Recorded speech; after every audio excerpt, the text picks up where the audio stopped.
All right, we're going to get started with class. If you will put your phones and tablets and things like that around, we do have one person who is a DRC note taker, so if you see a computer up, that is why, but everybody else does not have permission, and therefore they need to put their computers away at this time. So, off your desk. Table tents need to be up so that our speakers can see them. If they would like to interact with you and talk to you, they have that ability and that choice. Okay, a few things. There's been some questions about, just some common questions that I'm getting, so we're going to go into this. One, you guys got an email from me with information about a cookout and a resource fair on September 14th.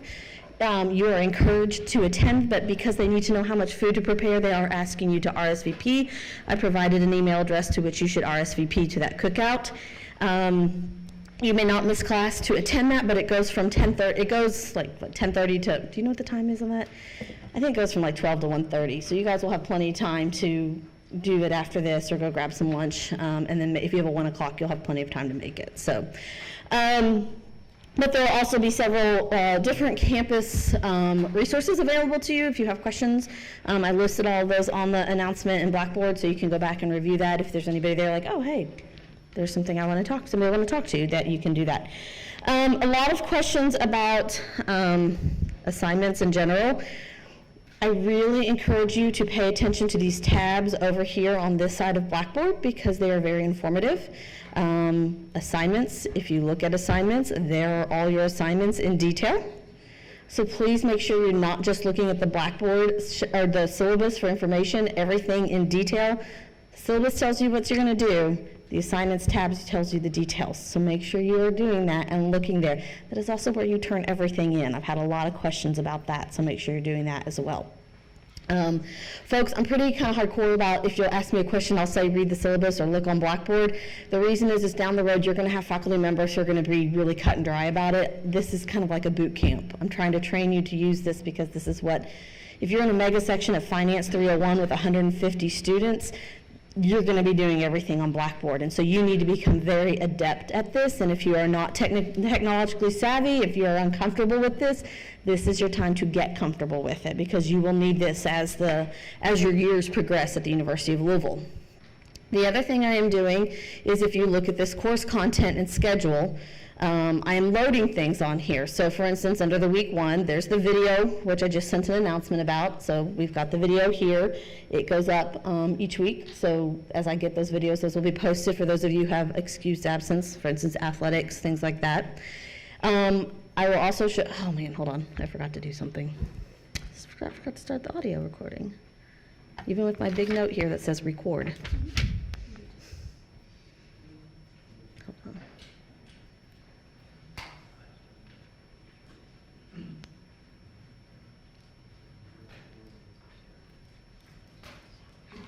Well, we got the video anyway. Okay, but under week 2, I've put the resources of things that we're going to talk about today, and we'll come back to that, or I'll have these up here for them to reference as they need them. So anything that a speaker gives to me each week about class, I will come back to here and always load up here before class as soon as I get them, if not before class on Friday. So if there's any documents or things like that, if there's something you need to do, I will also send out an announcement to make sure that you know. Like I've told you, some of our speakers will provide assignments, and you will be required to do those as part of the class. And so when we do that, you need to pay attention to those announcements and those things coming from me.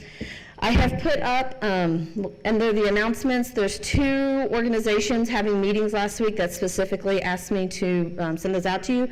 One is Delta Sigma Phi, which is a business fraternity. The other one is Phi Beta Lambda, which is the college version of Future Business Leaders of America, for those of you who may have done that at the high school.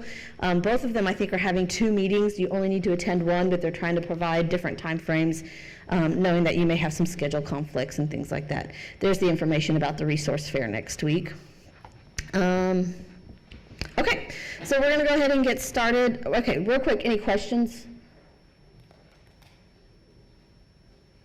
All right, so we're going to get started with class, and we are, our first speaker today is Dr. Jenna Haugen. She teaches the Biz 301 course, so many of you will most likely, well, what, 50-50 chance they'll have you at this point?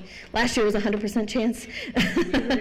So she's got some more faculty in. But anyway, so Jenna's going to talk. So one of the things that's really important to think about as you progress through your college experience, as you think about your future careers, are things like, what do you value? What is your personal value system? And the reason this is important is because you don't want to work for a place that doesn't align with your values. If you're huge into sustainability and you're working for a company that loves to dump crud into rivers, might not be the best fit. So one of the things that we do here at the University of Louisville is we have a signature partnership with Portland Elementary School, which is in the West End here in Louisville. For those of you who may not be familiar with this area or may not be from Louisville, the West End of Louisville is a economically depressed part of the city and tends to be low socioeconomic. A lot of families, a lot of the kids probably won't graduate from high school even. And so what we try to do is come in and we really rely on our students. I hope I'm not going too much into your part of this. We really rely on our students to go in and be good role models for these students and help them understand that college is an option for them and that they can make these things happen and they can overcome the adversity of poverty. It's a hard battle. A lot of us probably haven't had to face that, but it's a great way to get involved. It's a great way to make a difference. It's a great way to get involved with kids. It's a great way to build experience, which we're going to talk about here, which is pretty much our theme of the day.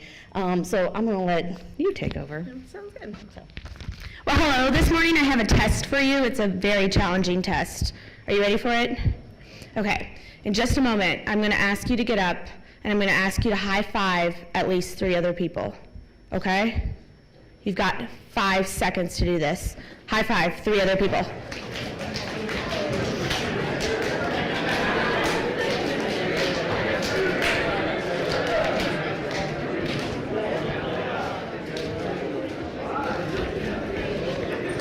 All right, you have just gone through all the training necessary to volunteer out at Portland Elementary School. So what we're looking for is students who are interested in engaging with these children. As Elizabeth mentioned, these children, about 80% of them are on free or reduced lunch. That tells you a little bit about their socioeconomic status, but they're looking for role models and for mentors. And so one of the things that you can do to really get involved in not only the College of Business, but also in our community is become a volunteer at Portland Elementary School. Show of hands, how many of you know where Portland Elementary School is? Good. Show of hands of the number of you who will know where Portland Elementary School is by the end of the semester. I'm waiting. Yeah? Right. Still a few of you? Waiting for some more hands. Go ahead and hold them up. Good. I'm looking for 100% hand raising. Very good. Good. Thank you. Yeah. So you can do a couple of different volunteer opportunities. You can be a breakfast buddy, which just means you go and hang out with the kids at the breakfast, talk to them about what's going on in their day, give them some words of encouragement. You can be a book ambassador, go help out at the library. You can do the lunch bunch mentor, which is the same thing as the breakfast buddy, but just at lunch. Or you can be a library STEM assistant, where you can go in and actually help tutor the kids at Portland Elementary School. So if you're interested in becoming a volunteer at Portland Elementary, how many of you are familiar with OrgSync?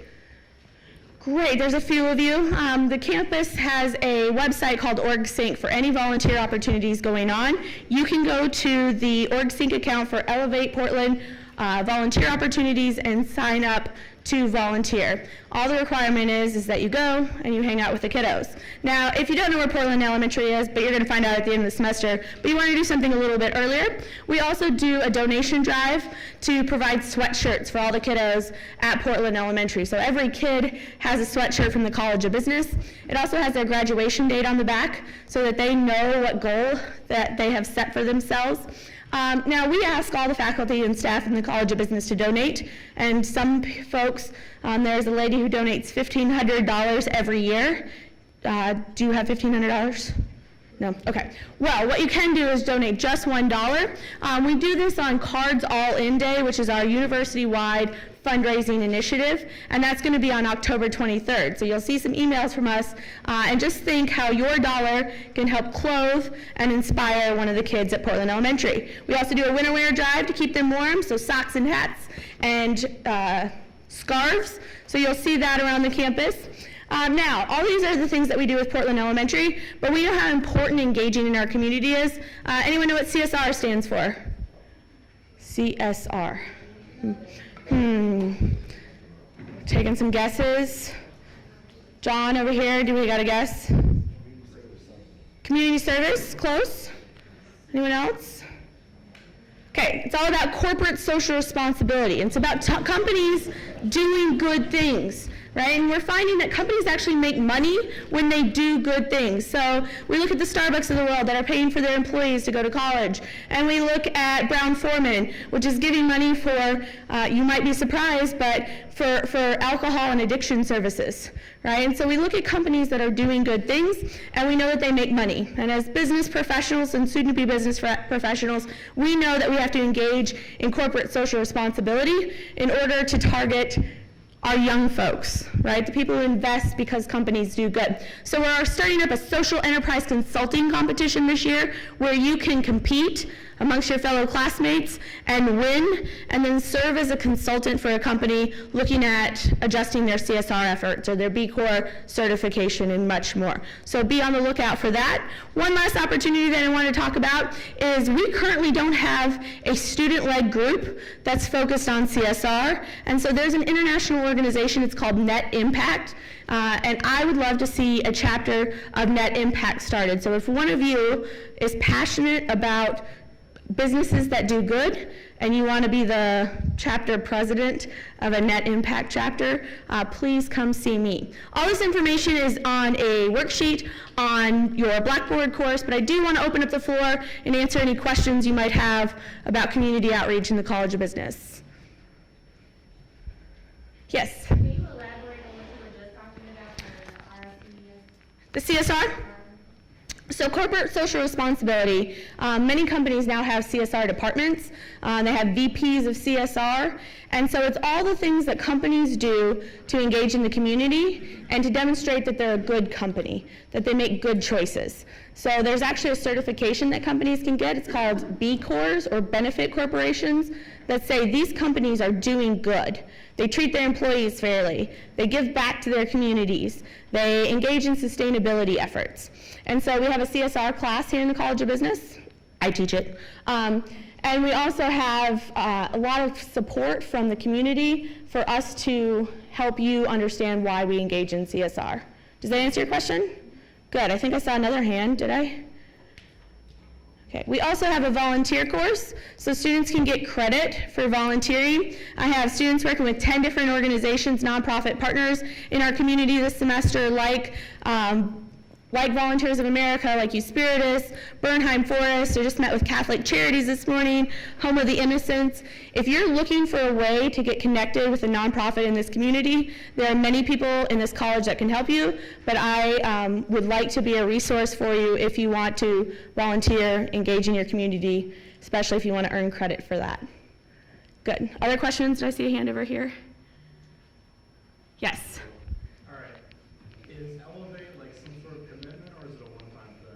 It can be a one-time thing, it can be a commitment too. So if you want to sign up for one and done, that's okay. We'll be doing some things in the fall, and we also do some things in the spring with them. But if you want to go and mentor a child, that's also an opportunity that you can engage in. Good. All right, I hope to see each of you as you think about engaging in our community. Thank you. Thank you. Okay, so this is, if you look under your week 2, like I said, course content, week 2, there's more information about how to get the Portland Elementary involvement. This is a great organization. It's a great way to get involved. These kids will just hang on every word you say. They think you're the coolest. I told you my elementary school kids do. These kids do too. Jenna, real quick, do they have to do a volunteer form? No, we don't have to do background checks. Okay, all right.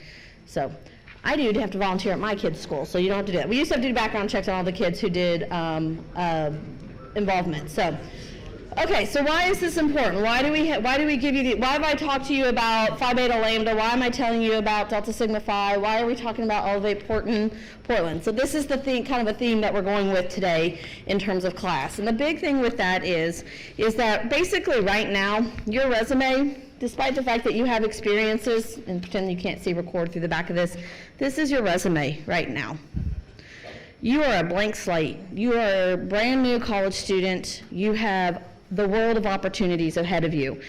What you're going to do over the next 4 or 5 years while you're at the University of Louisville is what I call build your brand. And I kind of stole this from one of our former interim deans, Alan Attaway, who teaches in our accounting office. And he said, basically, you're here to build your brand. You're here to create the person you're going to be over the next 4 years. The thing that you're going to sell to an employer for an internship, for a graduate school placement, or for a job placement. That's the reason you are here. That's the reason you're sitting in these seats.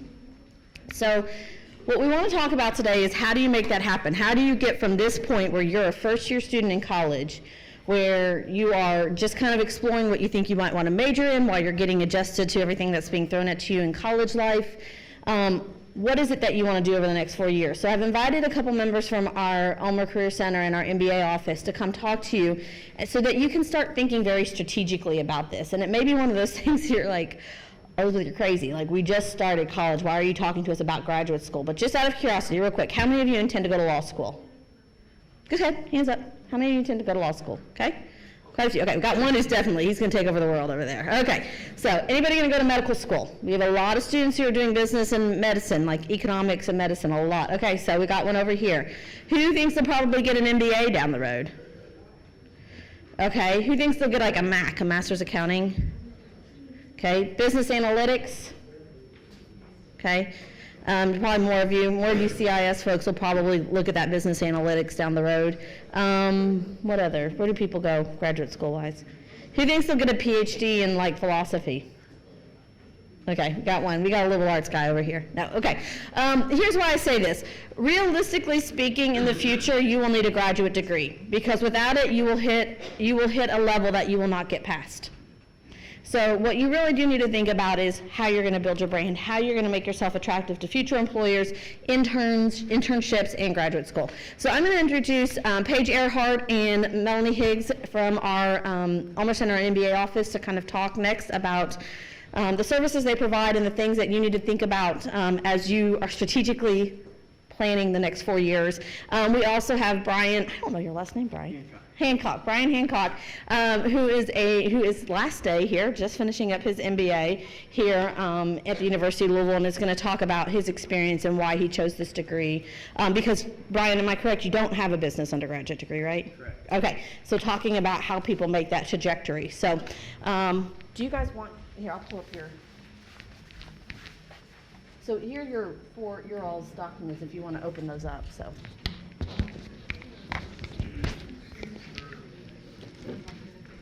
Do you guys want to do this Sonny and Cher style? Sure.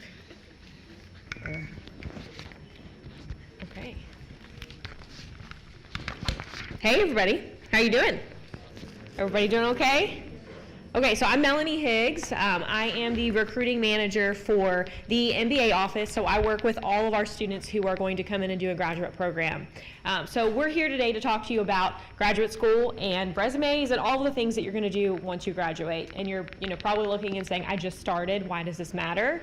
Well, we want to talk to you now. That way, as you progress and freshman, sophomore, as you move along, you're thinking, what can I be doing to make myself marketable to get where I want to go? And you may not know where you want to go yet. That's why we're here. We want you to think about it. You might think that you're going to go to grad school right out of the gate, and then you might change your plans. You might want to start working. So we're here to talk to you about why that's important and things you can do to prep now. That way, when you're on the graduation stage and you don't know what you're going to do next, you're not totally lost, that you have some sort of idea of what you're going to do. So there are many paths you can take. You might think you're going to go to grad school. You might think you're going to start working. You might want to take a year off. You might want to backpack in Europe. These are the things you're going to figure out while you do your undergraduate career. So Paige, you want to take over? All right, so says my microphone's on. There we go. I'm going to go ahead and pull up a handout that shows what you could do from a career center point of view in the 4 years. So, like Elizabeth mentioned, I work in the Ulmer Career Management Center, which is downstairs. It is a designated career center for College of Business students and alumni. And as long as you remain a business major or minor, you have access to our career center. And what we do is we help you through all paths. We help you figure out how to take what you're involved in. You get involved with an organization and you love doing their social media. How do you turn that into a career? You take a class and you realize, oh, this is great. What does this look like? How do I do this at a job? You love volunteering. You want to get involved with the things that you just heard about with Elevate Portland, and you want to make sure that you're able to do that as a career. we're able to help you take those interests you have and turn that into that career for you.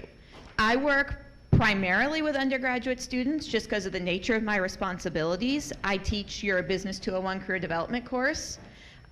So some of you all may end up in my course in the next couple years.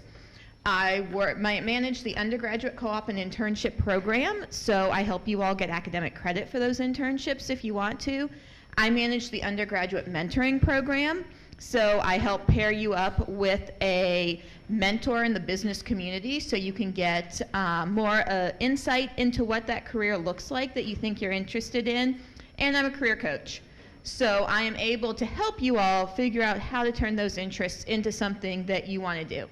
How many people out there are 100% certain you know what you're going to major in, and you don't think you're going to change your mind? And for some of you all, that is very true. You will stay exactly on the path you're on. I started college pre-med. Chemistry was the worst course I've ever taken in my life. I was not going to survive. I did not even know being a career counselor was an option when I was an undergrad. So it was that exploration that I did as an undergrad. It was getting involved and figuring out, what do I really enjoy doing? Because with your career, you're going to spend 75% of your waking hours doing something related to your career. And you want to make sure that it's something you enjoy. And I help you all figuring out what it is employers are looking for. Because there are a lot of parts of your resume. We are going to talk about your resume in a bit. There's a lot of parts to that resume, and your education is one part of it.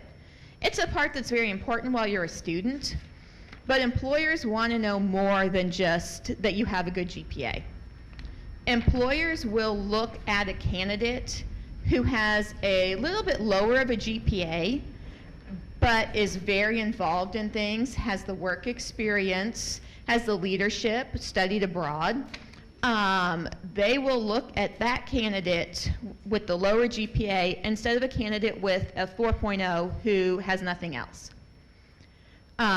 So you want to make sure that not only are you exploring while you're in school to figure out what that career is going to look like for you one day, but also that you are sort of making sure you're going to be competitive in the job market when you graduate.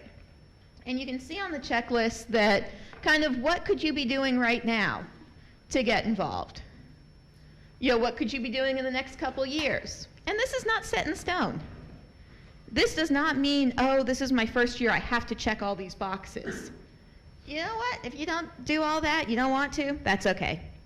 If you go ahead and start doing some of these things, more for later on, that's also okay, because everyone out there is, unique.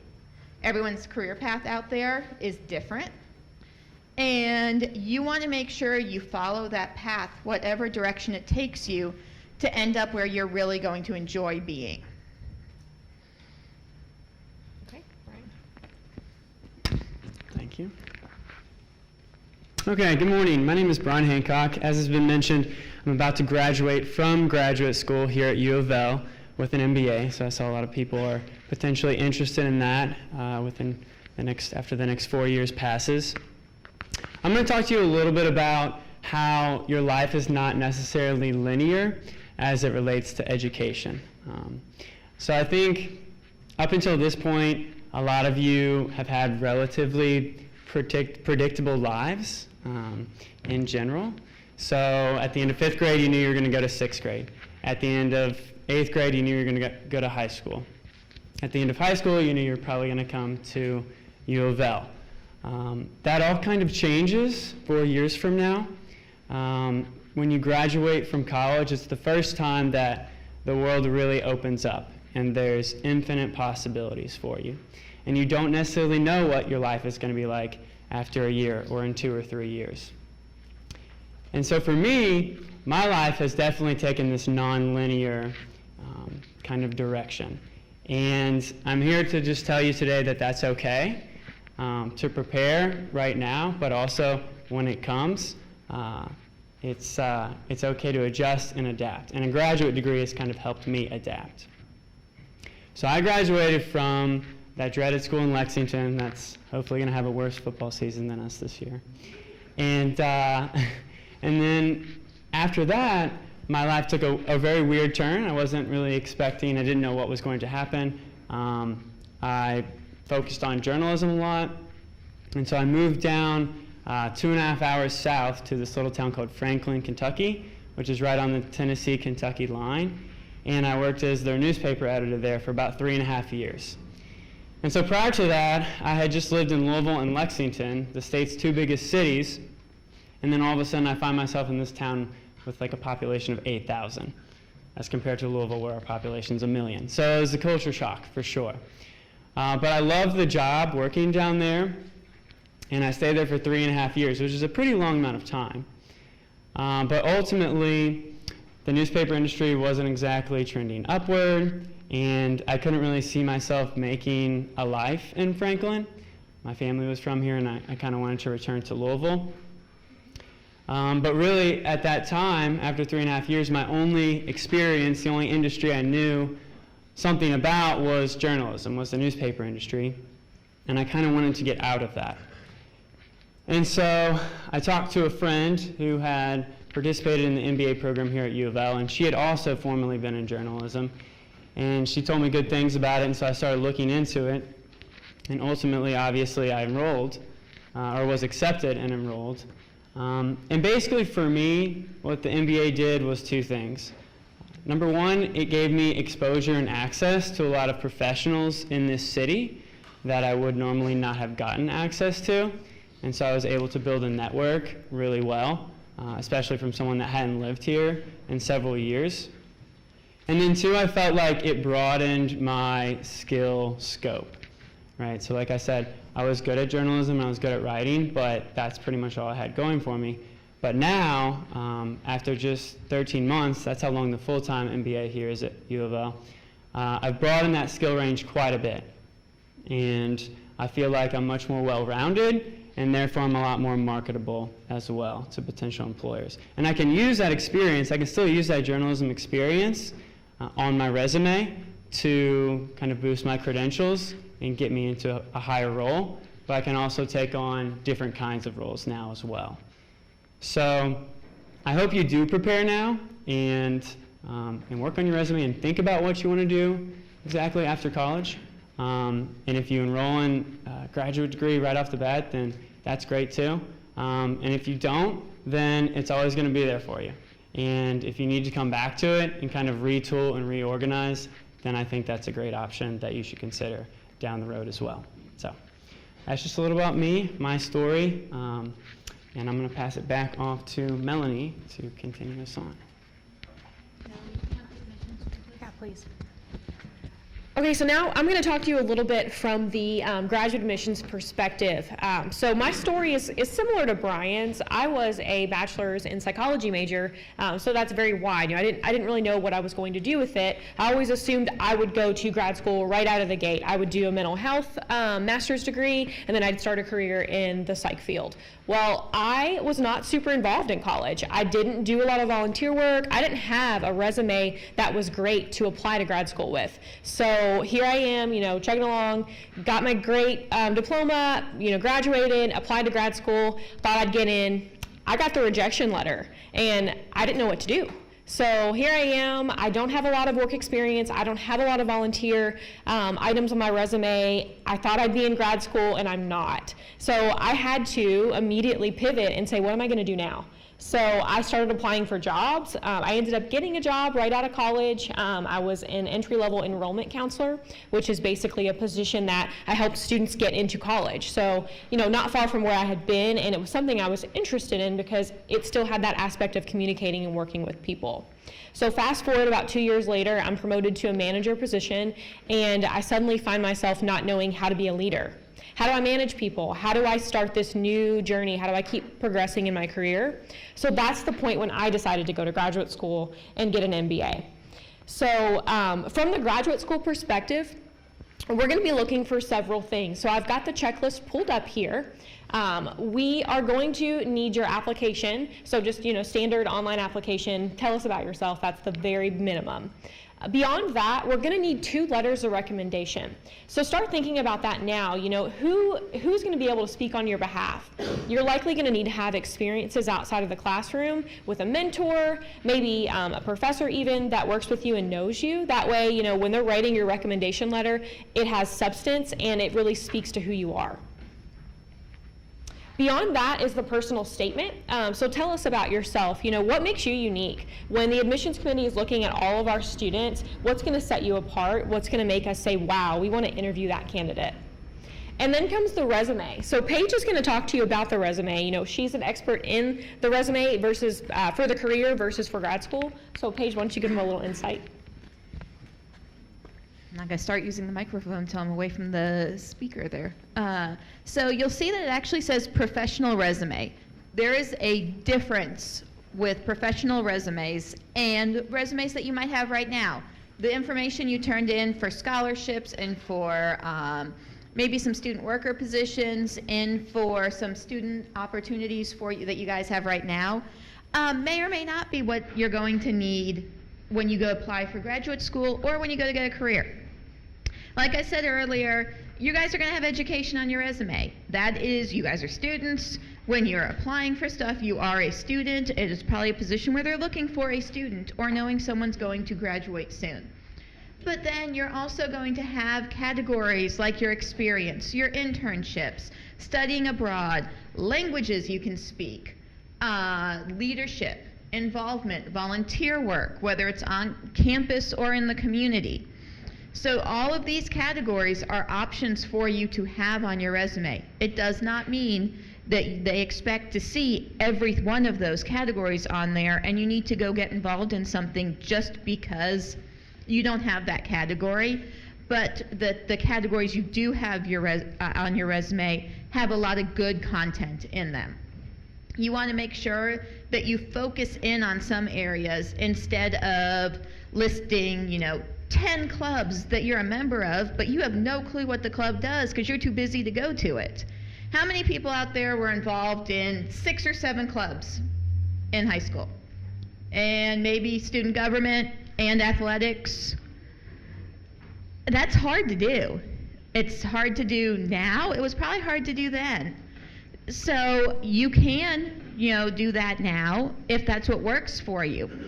But if it doesn't, figure out what does work, because anything you put on your resume becomes fair game for someone to ask you in an interview, whether it is your interview to get into graduate school, an interview to get an internship, or an interview to get a full-time job.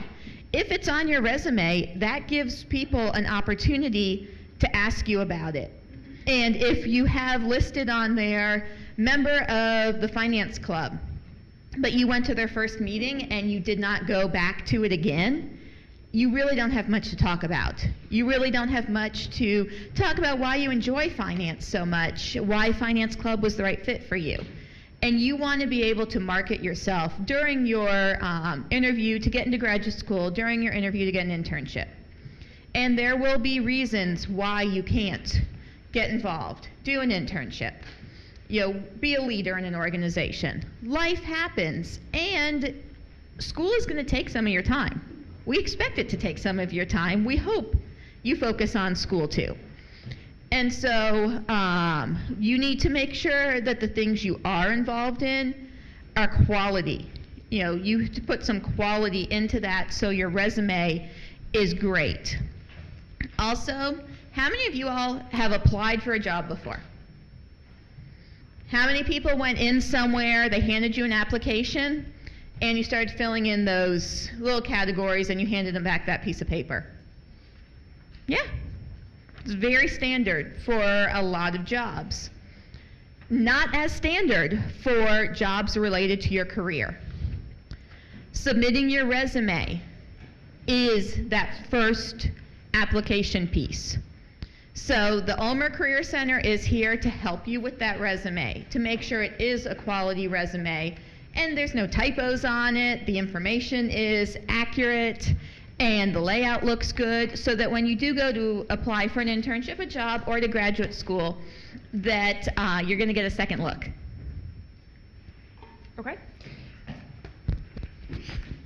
Okay, so you've heard about the resume, you've heard about the personal statement. We're going to require your official college transcripts, and if you went to U of L, then we can pull them easily for you. But if you go elsewhere, then you're going to need to have those sent to the college you're pursuing. Beyond that is probably the scary part, the part that everybody gets worried about, the part that takes a lot of preparation that you need to start thinking about early so you don't have to crunch for it. And that is an entrance exam. So most graduate programs are going to require an entrance exam of some sort. So for the business school, the exam that we require is the GMAT, so the Graduate Management Admission Test. It's basically a quantitative and a qualitative assessment. So you're going to do a written component, you're going to do math, you're going to do verbal. So it is a kind of a whole package that represents, what have you learned, what do you know? And these tests are not easy. They're designed to be difficult. They're designed to really challenge you. So we want to prepare our students in the College of Business for the GMAT early. We offer free test prep here. I've placed a document on Blackboard for you all that shows all of the different ways that you can start prepping early. The reason why I say, start thinking about it is because you can take it, not as many times as you want, but you can take it periodically and pay for it, and you can, you might have taken it 4 times before you apply to graduate school, and that's okay if that's how many times it takes you. What you don't want to do is decide you want to apply and take the exam, not do well, and then, don't feel like you have a strong package. So if you start prepping now, use your downtime, use your summers to start thinking about, okay, I'm going to start doing some prep when I'm not as busy. Because when you near graduation, I've talked to so many students that are saying, oh, I really want to apply. It's May, but I've got a lot going on. I need to prep for the GMAT, and I don't think that I have time. So start thinking about it. Start thinking about when you can fit this into your schedule, if you think grad school might be for you when you graduate. And even if you don't think that you're going to do a graduate program right after you graduate, it doesn't hurt to think about taking an exam in your last year of college because you're more familiar with the material. So you could take an exam, and those scores are typically good for 5 years. So if you're like Brian and it takes you a couple years to figure out that you want to go back, you might still have a great score on file that you can use, and you don't have to worry about it at that point. So it doesn't hurt to take it. Think about it as like the ACT. You took that to get into college. To get into graduate school, you've got to do a graduate exam. And most of the colleges require, different exams. There are several out there. So if you don't think business school is where you're going to go, you might take the GRE, which is another exam. You might take, the LSAT for law school. So start thinking about the different ways that you can start prepping and thinking, what do you want to do for your future? The earlier you prep, the happier you'll be that you won't have to crunch at the end. Okay. All right, so our offices were in the same office suite, different departments, obviously. So how many of, I personally think the building's a maze. And when I started working here 6-7 years ago now, it made no sense to me where things were. Does anybody know where the Ulmer Career Center is? All right, so the Ulmer Career Center is 1 floor down from here. Some people will refer to it as an atrium. It is a basement. If you get in the elevator, hit B for basement to get to us. So we are in that back hallway, the same hallway that has the elevators and the computer labs. We're in the back corner near the stairs. And the graduate programs and MBA office is off of the same office suite there. They have their own little wing there. So you are able to come see us by appointment. I know that for career appointments, it's by appointment only, and for the MBA office, you can walk in. We take walk-in appointments. So if there's any program that you've been thinking about that is business related, come down, and we have 3 recruiters down there that can talk to you about the different programs. I particularly work with the business analytics program. So if you're thinking that data is kind of what you're interested in, shoot for me. But outside of that, we have Laura Nunley, who is also a recruiter for the MBA program. So she does our full suite of the full-time program, the professional, and the entrepreneurship program. All great programs. Some of our programs have internship components that are paid. So those are why we really want to talk to you all early, because you can actually graduate with your bachelor's degree and then start an MBA with an internship, so you're getting work experience before you actually get out into the field. And we purposefully built time into this for you all to ask us questions because we knew we had a lot that we wanted to cover. We also didn't want to go into too much detail because it is your all second week of school. And so we want to hear questions from you all now. Can you get your MBA, is it possible to get your MBA in 5 years? So it's not exactly 5 years, but if you graduate with your 4-year bachelor's degree, our full-time program is 13 months. So about a little over 5 years. We also have a 20-month MBA, and then the data analytics program is 13 months. So it's really quick once you get started. They all start in August, so you'd wrap up in hopefully a summer graduation, May graduation, then start your program in August.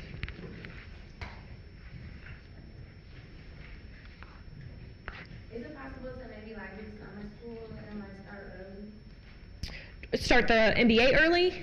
No, they only launch in August, and the reason that we only allow students to start at once is because they're a cohort format. So what that means is that you're going to start as a class and graduate as a class. So right now, you're able to take your courses kind of, how you want, and you probably won't see a lot of the same people in your courses. In the MBA program, you'll be in a cohort of about 50 students, so you're able to build a network, and you'll get to know those students, you'll become very friendly with one another because you're in classes together. You're also placed on a team, so you'll work with 4 to 5 students throughout the 13 months and work on group projects and all of that. How much does it cost? The MBA, it's $32,000, and that's tuition and fees total. That includes an international trip, so you will only have to pay your airfare for that.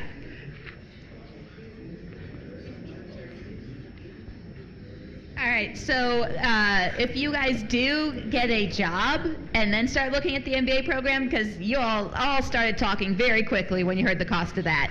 There are a lot of employers out there who want you to continue your education and will help you pay for that. So don't get scared by the amount of it. Employers see the value in it, which is why they will help you pay for it. Is the Career Center where we go to like search for internships or where like you all connect us with internships? We have a database called Career Track, which is a career portal. So everything we know about, like the jobs where you actually, internships where you actually go submit a resume, are on Career Track. We also have career fairs, accounting socials, and career coaching appointments where we can help you prepare for those internships and help you figure out what you might want to look for, identify some of them that are on Career Track that might interest you. But everything actually is on Career Track because we're here Monday through Friday, 8-ish to 6-ish. And so if you guys decide at 9 o'clock at night you want to know about internships and you want to see what's out there, you can get online and look, or if your free time's on the weekend, you can do that without having to come in to meet with us to do that. I do not do any placement. So you can't come in to meet with me and me send your resume to an employer and say that, Levi is going to be starting here on Monday. You actually do apply for the internship. You submit your resume, which is one of those reasons you want to work with us with your resume. And then they will review, the recruiter reviews it, brings you in for an interview. And then if you're selected, then you do get to do the internship at that point. It has the benefit of being hopefully eligible for academic credit, and 88% of the internships our students did last year were where they received credit were also paid. It's called Career Track. If you go to the College of Business website and then go to the Ulmer Career Center, you'll see the link for Career Track, and it's spelled CAREERTRAK.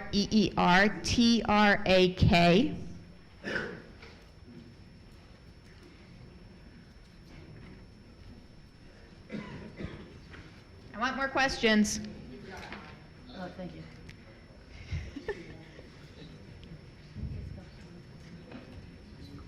So you can just go to the Ulmer Center and just sit down and talk to you about like how we would make through school, like different things you could do so your resume is really good looking and stuff. Yes, you can schedule an appointment either through Career Track or with a Career coach, you can schedule it at the front desk even. Just stop in and say you want to schedule a career coaching appointment. And Eileen Davis and then I are the two career coaches where you'd be able to meet with one of us to be able to go over all that information. And we are a career center for life. So that means that the day you became a College of Business student, we became your career center. We are your career center up through graduation. We are your career center if you do your graduate degree here. We are your career center as long as you're an alum of the College of Business. There is no cost for you to use our services as an alumni.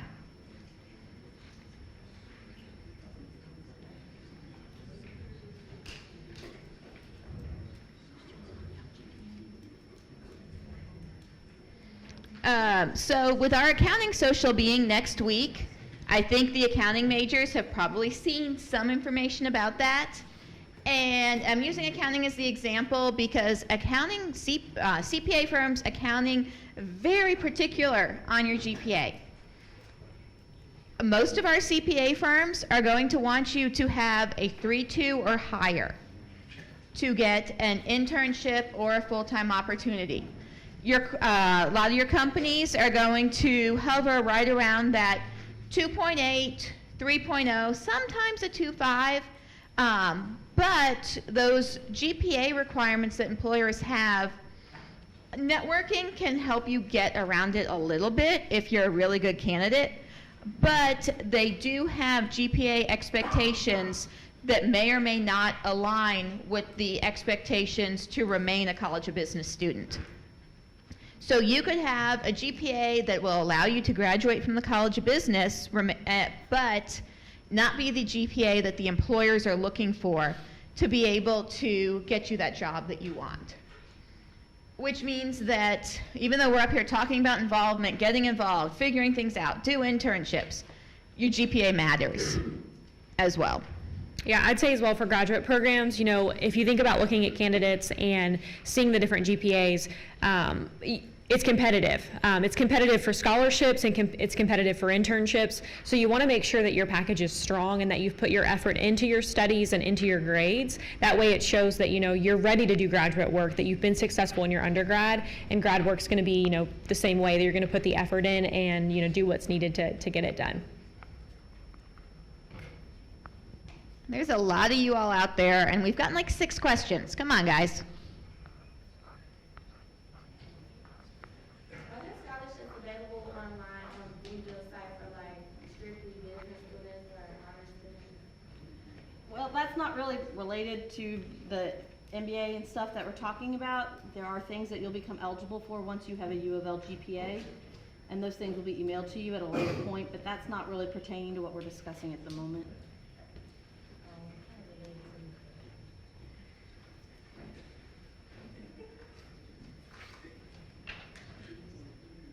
One of the things too, just trying to emphasize the GPA. Last year we dropped the GPA that you have to have in the College of Business to graduate to a 2.0 GPA. That's fine if you just want to be right there. Understand you won't get the job you want with a 2.0 GPA. You will not get the graduate school opportunities you want with a 2.0 GPA. So you can take a very laissez-faire attitude towards it, which is fine if that's the way you want to go about it, but understand that there'll be long-term repercussions in terms of getting to where you want to be in the long run. So with the MBA, what's the difference between like the 13-month and the 20-month? Yeah, so the full-time program is the 13-month program, and it's accelerated. So both programs are essentially the same. You're going to get the same curriculum, all the same electives. They're just one is accelerated, one is not. So for the full-time program, it's 3 nights a week, so it's 6 to 9:30 p.m. For the professional program, it's 2 nights a week for 20 months. So again, 6 to 9:30 p.m. The full-time program is geared a little bit more towards fresh undergraduate students who've just graduated, who aren't out in the workforce, just because we see that working professionals don't often want to sacrifice and give us 3 nights a week. They typically do the professional program. Now, there's always exceptions. There are people who want to just get in and graduate, and they might be working and they can handle the 3 nights a week. So that's why.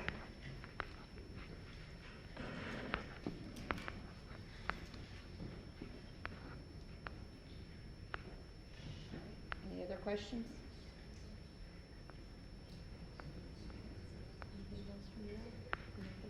No, thank you all for having us. I know it's a really exciting time to be a freshman and just kicking it off. So, really make the most out of your career and enjoy it.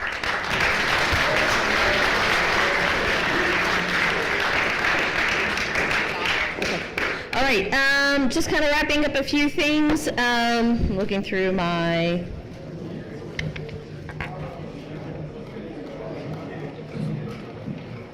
Okay. Real quick, just to wrap up a few things, don't forget to be paying attention to when your assignments are due. Those are all available to you on Blackboard, so that you're conscientious of that. If you're having technology issues, email me before the assignment is due, not after, and not the day of, because, for instance, most things are due on Fridays, and I'm in this room all day on Friday. Okay, so, guys, we're not finished. I'll wait. So a couple things to help maybe clarify a few things about why I do some things the way I do. A lot of you are probably understanding, like, why the rule about the phones, the rule about the computers, things like that. Basically, they're a distraction. When you are on your phone and you are playing on a video game, you're not taking in the opportunity to ask questions to the people who are here to talk to you. And you're going to have a lot of great resources available to you here in these moments that you might not have otherwise. So it's really important that in any class, not just camp, whether you're in econ, whether you're in your humanities class, whether you're in calculus, whether you're in international finance down the road, that you're going to need to take advantage of these opportunities. But basically what it's going to come down to is when you're in an employer, if you're sitting in a meeting and you have your phone out gaming, they might fire you on the spot. So what you've got to do is train yourself to not need to be on the phone constantly. And that's part of what we're doing here by not allowing these things in the class. So you need to think about how that's going to affect you long term. So you've got I don't even know the word, I'll look it up for the next class, but there's basically the American society is afflicted by an addiction, and it's that you can't go 6 minutes without looking at your cell phone. And so it's also working to help try to break that addiction, to help you break that cycle of having to constantly hit that home button or check the button. So, but really what I said, this class is about resources. This class is about putting really important people in front of you who can help shape the next few years of your college, and also helping you prepare as you go forward to internships, as you go forward to jobs, and the expectations that you're going to have in those areas. Okay, so basically, make sure you're paying attention to Blackboard, and all the information is there about classes, about assignments, things like that.